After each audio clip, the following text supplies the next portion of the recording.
ஓசூர் பாகலூர் ரோட்டில் உள்ள சந்திரசேகரன் ஹாஸ்பிடல் அருகே ட்ரீம் மார்ட்ஸ் பேருள்ள விளம்பரம் வேணென்று எலக்ட்ரிக் ஷார்ட் சர்க்யூட் காரணமாக தீப்பிடித்து அங்குள்ள பொதுமக்கள் தண்ணீர் மற்றும் மணல் போட்டு தீயை அழுத்தினார். பின்னர் தீயணைப்பு துறை தகவல் கொடுத்தார். தீயணைப்பு அதிகாரிகள் விரைவில் சென்று சம்பவ குறித்து விசாரணை நடத்தி வருகிறார்.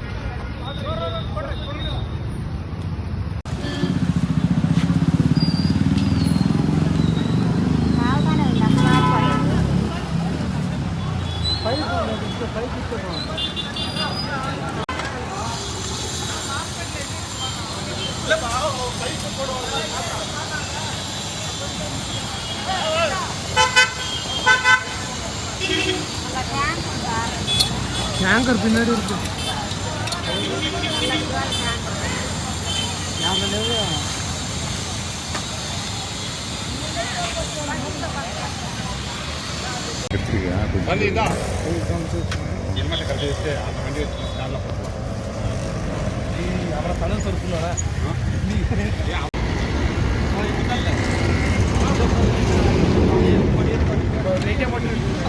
இப்பயே போட்டுருவோம்.